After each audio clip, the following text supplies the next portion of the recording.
Hello traders. अगर intraday stock selection की बात करें तो सबसे पहले अपन क्या करेंगे, इंडिकेटर में जाएंगे और सीपीआर बाई ए के को ऐड कर लेंगे। ऐड करने के बाद क्या करेंगे, इसकी जाएंगे यहाँ से सेटिंग में जाने के बाद में जो डेली सीपीआर है उसकी सेलेक्ट कर लेंगे। सेलेक्ट करने के बाद नीचे की तरफ जाएंगे और जो नेक्स्ट डे का जो टुमारो सीपीआर है उसको ऑन कर लेंगे। और ऑन करेंगे, नीचे की तरफ आएंगे तो जो प्रीवियस डे हाई मतलब पिछले दिन का जो हाई और लो है उसको भी यहाँ मार्क कर लेंगे। उसकी जो सेटिंग है आगे की तरफ की वो ऐड कर लेंगे। देन अब आप यहाँ देख सकते हैं, ये देखिए प्रीवियस डे हाई जो था वो आ गया है और नीचे की तरफ अगर बात करें तो ये देखिए जो कल का लो था वो प्रीवियस डे लो शो होने लगा है। और ये जो सीपीआर है ये है नेक्स्ट डे का सीपीआर। तो ऐसे क्या करेंगे हम, एक ऐसे जब ऐड करने के बाद ना हम तुरंत सर्च करना स्टार्ट कर देंगे अपने को जो नैरो सीपीआर है वो कहाँ मिले। तो यहाँ सब आईटीसी में देखिए, सबसे पहले तो यहाँ देखिए काफी वाइड सीपीआर है, मतलब यहाँ कंसोलिडेशन देखने को मिल सकता है अभी भी, तो अपन इग्नोर करेंगे। अपन को फोकस करना है नैरो सीपीआर पे। अब आगे की तरफ देखें तो यहाँ देखिए ये प्रीवियस में एक वाइड सीपीआर था और यहाँ देखिए एक नैरो सीपीआर है। तो अपन इसको ऐसे मार्क कर लेंगे। अब फिर अगेन नए सीपीआर की तरफ जाएंगे तो यहाँ देखिए वाइड सीपीआर, ये थोड़ा सा नॉर्मल सीपीआर है तो इसको भी मार्क कर लेंगे। तो अपन को मार्क करना है नैरो सीपीआर को। और जो प्राइस है वो लगभग अपनी हाई या लो रेंज के आसपास क्लोजिंग मिले। यहाँ देखिए प्राइस जो है वो मिडल रेंज के आसपास क्लोजिंग मिली है। तो अपन ऐसे स्टॉक्स पे फोकस करेंगे जिसमें क्या है कि प्राइस है, जैसे यहाँ देखिए मिडल में जहाँ जिसकी प्राइस हाई या लो के आसपास फोकस करे वो अपने लिए क्या होगा, बेस्ट स्टॉक होगा। तो ऐसे अपन जो भी अपने सारे स्टॉक है उनको रन करते चलेंगे।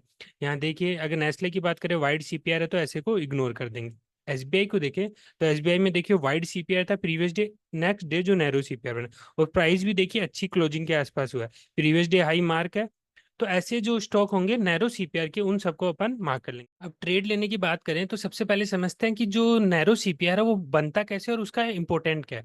तो यहाँ देखिए अगर प्रीवियस डे प्राइस ने क्या है कि एक ट्रेंडिंग मूव दिया, मतलब एक साइड ट्रेंडिंग मूव या तो अप साइड या डाउन साइड, तो जो नेक्स्ट डे का सीपीआर है वो कैसा बनेगा, वाइड सीपीआर। मतलब प्राइस क्या है उस दिन कंसोलिडेशन कर सकता है। तो ऐसा जब भी सीपीआर बने वाइड सीपीआर, तो प्राइस क्या है या तो सीपीआर के आसपास या R1 या S1 के आसपास कंसोलिडेशन करेगा। तो ऐसे सीपीआर को हम इग्नोर करके चलेंगे। जब प्राइस क्या है जहां ओपन और उसी के आसपास, मतलब डबल डिस्ट्रीब्यूशन, मतलब प्राइस अप एंड साइड दोनों अच्छा मूव दिए और क्लोज कर जाए जहां ओपन है उसके आसपास, तो क्या बनेगा, नॉर्मल सीपीआर। तो इसमें क्या है कि प्राइस की डायरेक्शन अभी फिक्स नहीं है, तो अपन वेट क्या करते हैं, जो मॉर्निंग होगी नेक्स्ट उसमें जो कैंडल बनेगी उस हिसाब से नॉर्मल सीपीआर पे ट्रेड लिए जाते हैं। तो इसको भी अपन अभी इग्नोर करके चलेंगे, अपन फोकस करेंगे जो ट्रेंडिंग सीपीआर है। अब ट्रेंडिंग सीपीआर कब बनेगा, जब प्राइस क्या है कि एकदम स्ट्रेट प्रीवियस डे कंसोलिडेशन किया हो, मतलब प्राइस जहां ओपन हुआ उसी के 10-20 रुपए के आसपास में कंसोलिडेशन कर जाए।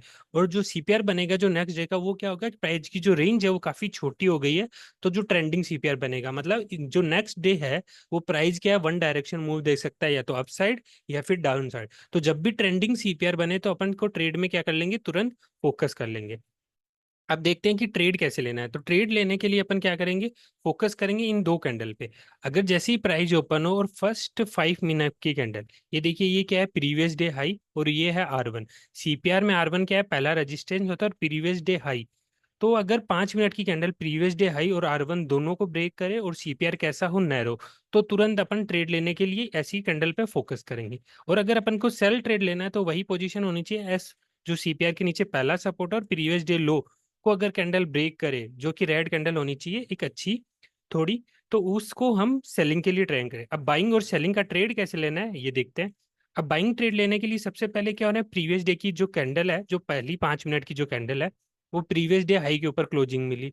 और जो नेक्स्ट कैंडल है वो क्या करे, प्रीवियस डे जो कैंडल है उसके ऊपर क्लोज करे। तो ऐसे में क्या है कि प्राइस ने प्रीवियस जो रेंज थी उसका ब्रेकआउट कर दिया। और ब्रेकआउट करने के बाद में क्या है कि एक अच्छा मूव देना स्टार्ट कर दिया।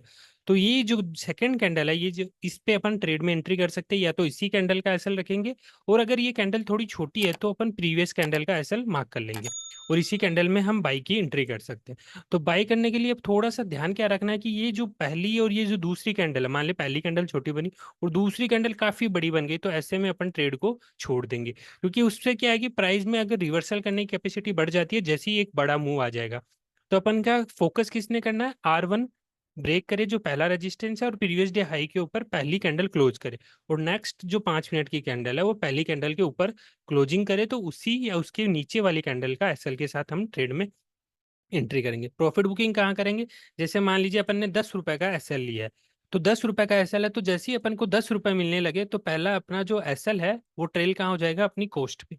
और जैसे ही अपन को नेक्स्ट 10 रुपए मिले, अपन ट्रेल क्या कर लेंगे, जो जो अपना प्रॉफिट है, जो एसएल है उसको ट्रेल कर देंगे नेक्स्ट 10 रुपए पे। तो अपन आपको अब यहाँ कितने मिले, टोटल 20 रुपए मिलने लगे। तो 20 रुपए में अपन क्या करेंगे, यहाँ अपनी 50% क्वांटिटी बायस कर लेंगे और 50% को होल्ड कर लेंगे। फिर जैसे ही अगर प्राइस यहाँ तो या तो कंसोलिडेशन करने लगे तो यहीं बुक कर देंगे, और अगर थोड़ा सा मूव करे तो यहाँ तुरंत अपनी 25% या 30% को पोजीशन को दोबारा बुक कर देंगे। तो मैक्सिमम ट्राई करिएगा कि 2 बार में बुक कर लें और एसएल को ट्रेल करते हुए चले। अगर मान लीजिए यहाँ से प्राइस अगर रिवर्सल भी कर जाए 10 रुपए से, तो अपना कुछ भी लॉस नहीं हुआ, क्योंकि अपन ने ट्रेल करके एसएल कहाँ ले आए थे, कोस्ट पे। अब देखते हैं कि सेलिंग ट्रेड। अब सेलिंग ट्रेड लेने के लिए अपन को क्या करना है, वही जो 5 मिनट की कैंडल है वो प्रीवियस डे लो और S1 के नीचे क्लोज हो। तो अपन फोकस क्या करेंगे, जैसे ही उस कैंडल का लो ब्रेक हो और नेक्स्ट कैंडल उसी कैंडल या उसके प्रीवियस कैंडल के हाई किसके साथ अपन सेलिंग ट्रेड ले सकते हैं। तो सेलिंग ट्रेड के लिए भी वही फोकस करेंगे, जो नेक्स्ट कैंडल है वो काफी बड़ी नहीं होनी चाहिए और फर्स्ट जो कैंडल है वो भी काफी बड़ी। मतलब यहाँ से मान लीजिए ऐसे एक बड़ी कैंडल बने और उसके बाद में यहाँ कैंडल बने, तो इसमें क्या है कि थोड़ा सा रिवर्सल या फिर प्राइस का यहाँ कंसोलिडेशन करने का थोड़ा सा टाइम बढ़ जाता है। तो अपन वेट क्या करेंगे, अगर बड़ी कैंडल हो तो अपन उस ट्रेड को छोड़ देंगे और एसएल अपना मेंटेन करके चलेंगे। अब देखते हैं कुछ एग्जांपल को, जिससे अपन को और क्लियरेंस समझ में आए कि क्या है। अब यहाँ देखिए, जो अपन बात क्या कर रहे थे, सबसे पहले अगर यहाँ बात करें तो यहाँ देखिए ये जो प्रीवियस डे हाई था और ये है पहला जो R1 रेजिस्टेंस था। सीपीआर कैसा है, नैरो। प्राइस ने प्रीवियस डे क्या किया है, कंसोलिडेशन। तो पहली कैंडल यहाँ देखिए ब्रेक किया है R1 और प्रीवियस डे हाई दोनों, और नेक्स्ट कैंडल उसी के आसपास ऊपर क्लोजिंग मिल गई है। तो इसी कैंडल के एसएल के साथ अपन ट्रेड में एंट्री करेंगे। और जैसे मान लीजिए यहाँ 10 रुपए का एसएल बन रहा, तो अब जैसे ही यहाँ मान लीजिए अपन को 10 रुपए मिलने लगा, अपन ने अपना एसएल पोस्ट पे ले आए। जैसे ही 10 रुपए से ऊपर प्राइस 10 रुपए गया, अपना यहाँ अपने 50% बुक कर लिया और जो नेक्स्ट 50% है उसका टारगेट जो एसएल है वो 10 रुपए ऊपर लगा दिया। और जैसे ही प्राइस यहाँ से थोड़ा सा कंसोलिडेशन करे या थोड़ा सा मूव करे, तो फिर अपना अपने मैक्सिमम पोजीशन कर लेंगे। तो अपन क्या है कि एसएल को ट्रेल करते हुए चले कि अगर प्राइस थोड़ा सा भी रिवर्सल करे तो अपना अपना जो एसएल है उससे हिट हो जाए और अपना प्रॉफिट बुक हो जाए। और एसएल भी यहाँ जैसे नीचे की तरफ है एसएल है, उसको भी मेंटेन करके चलेंगे। अब नेक्स्ट एग्जांपल देखते हैं। यहाँ देखिए एक सेलिंग एग्जांपल है। कैंडल क्या है, R1, और ये जो प्रीवियस डे हाई लो था उसके नीचे ब्रेक हुई है। नेक्स्ट कैंडल डोजी बनी है, तो इसी कैंडल के एसएल के साथ ट्रेड में एंट्री कर लेंगे। और जैसे ही अपने को जो जैसे जैसे यहाँ देखिए प्राइस ने थोड़ा सा बाउंड किया है, तो अगर अपना एसएल कोस्ट के ऊपर रहा तो जैसे यहाँ देखिए कोस्ट के ऊपर नहीं लगा है एसएल, जबकि अगर कोस्ट के ऊपर होता तो भी अगर मान लीजिए प्राइस वापस रिवर्सल कर जाता तो अपन को लॉस नहीं होता कम से कम। और यहाँ से देखिए प्राइस ने वापस डाउन ट्रेंड मूव दिया और अपना किया। तो ऐसे करके एसएल का भी एक काफी बड़ा रोल है कि अपन आप उसको मेंटेन करके चले। यहाँ भी देखिए नेक्स्ट में, तो प्राइस क्या है, प्रीवियस डे हाई और S1, ये जो R1 था रेजिस्टेंस के ऊपर, नेक्स्ट कैंडल देखिए उसी के ऊपर क्लोज हुई है। तो अपन इसी कैंडल के एसएल के साथ ट्रेड में एंट्री कर सकते हैं। अगर ये कैंडल काफी छोटी होती तो प्रीवियस कैंडल का एसएल लेते। तो ये कैंडल नॉर्मल कैंडल की है तो इसी कैंडल का एसएल लेंगे। ये में दोनों ट्रेंडिंग जा रहे हैं तो अपन अपना टारगेट की तरफ मूव कर सकते हैं। और अगर अब और एग्जाम्पल, ये जो कैंडल है, ये देखिए डोजी कैंडल है, नेक्स्ट कैंडल उसी के ऊपर क्लोज हुई है और ट्रेड एसएल कहाँ बनेगा, इसी कैंडल का लो बनेगा और अपन ट्रेड में एंट्री कर जाएंगे। और जब जब अपना एसएल मेंटेन करते हुए चलेंगे और अपना प्रॉफिट बुकिंग भी ध्यान रखेंगे। अब नेक्स्ट में बात करें तो यहाँ देखिए यहाँ क्या हुआ है, एक स्ट्रॉन्ग बुल बियरिश। देखिए ये जो है ना, ये स्ट्रॉन्ग बियरिश डोजी कैंडल है और जो नेक्स्ट कैंडल है वो भी डोजी बनी है। तो ऐसे में क्या है कि ट्रेड की प्रोबेबिलिटी तो बहुत कम है। तो ऐसे में अपने को जनरली अगर जैसे अपन मान लीजिए 100 क्वांटिटी में कुछ स्टॉक को बाय कर रहे हैं, तो यहाँ अपन क्या करेंगे 50 क्वांटिटी कर देंगे, मतलब हाफ क्वांटिटी में बाई कर सकते हैं, क्योंकि जो एसएल है वो काफी छोटा है। तो यहाँ देखिए इसी कैंडल पे बाई कर सकते हैं और एसएल इसी या इसकी ये जो प्रीवियस कैंडल है वहीं एसएल मेंटेन कर लेंगे और फिर ट्रेड में एंट्री कर जाएंगे। तो अगर अपना टारगेट मिले तो ठीक, वरना ये छोटा सा जो एसएल है वो हिट कर जाएगा और पोजीशन क्या रहेगी अपनी काफी छोटी रखेंगे। तो नॉर्मल जब अच्छी बाइंग मिले तभी हम फुल क्वांटिटी में बाय करेंगे, वरना हाफ क्वांटिटी में बाय। यहाँ देखिए एक सेकंड एग्जांपल की बात करें, जो प्रीवियस जो डे की जो कैंडल है वो काफी बुलिश हुई है और जो नेक्स्ट डे की कैंडल है वो भी देखिए जस्ट यहीं बनी है। और जो जैसे अपन बात करते हैं कि सेकंड कैंडल क्रॉस करनी चाहिए, तो यहाँ क्रॉस नहीं किया, तो यहाँ अपनी क्या हुआ, ट्रेड नहीं बना। पर अगर 10-15 मिनट बाद में देखें तो ये जो एक बड़ी कैंडल आई है इसने क्या किया, ब्रेक किया। तो ऐसी कंडीशन में क्या है कि अगर अपन ट्रेड लेना चाहे तो अपन हाफ क्वांटिटी में यहाँ ट्रेड में एंट्री करेंगे और जो एसएल है उसी कैंडल का एसएल को मेंटेन करेंगे और अपना टारगेट की तरफ मूव करेंगे। अब जैसे देख रहे थे कि बड़ी कैंडल में कैसे ट्रेड नहीं लेना वो बात करते हैं। अब यहाँ देखिए एक बड़ी कैंडल आई है, डोजी बनी है, तो छोटा एसएल है तो हम ट्रेड में एंट्री कर सकते हैं।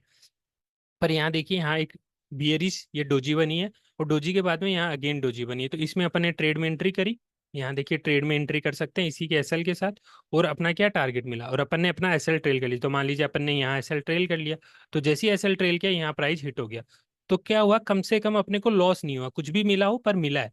तो ऐसे में क्या है कि अपना एसएल को मेंटेन रखना बहुत जरूरी है। अब नेक्स्ट बात करते हैं, यहाँ भी देखिए बड़ी कैंडल डोजी, उसी के एसएल के साथ ट्रेड लिया जा सकता है। अब बड़ी जब दोनों कैंडल बड़ी आ गई, यहाँ देखिए पहली कैंडल काफी दूर निकल गई है प्राइस से, यहाँ देखिए अगर तो प्राइस ने क्लोजिंग दी थी 532 के आसपास, और जो फर्स्ट 5 की मिनट की कैंडल है वो 552 के आसपास हुए, मतलब प्राइस ने ऑलरेडी 4% का मूव दे दिया, और जो नेक्स्ट कैंडल है वो भी काफी बड़ी आएगी। तो ऐसी कंडीशन में अपन प्राइस से या ट्रेड को छोड़ देंगे। तो अगर आप ऐसे मत करिए कि यहाँ ट्रेड ले लिए, यहाँ देखिए तो 560, और नीचे की जब जो एसएल आ रहा है वो आ रहा है 550 के आसपास, मतलब 2% का एसएल। तो किसी भी स्टॉक्स में अगर इंट्राडे ट्रेडिंग में 2% का एसएल लेना कोई सेंस नहीं है। अगर इंट्राडे अगर ट्रेडिंग में एसएल लेना है तो वो हो सकता है 0.33 या फिर 0.5%। 0.5% से अगर एसएल बने ऊपर तो हम उस ट्रेड में एंट्री नहीं करेंगे। अगर वीडियो पसंद आए तो लाइक एंड सब्सक्राइब करिएगा। Thank you.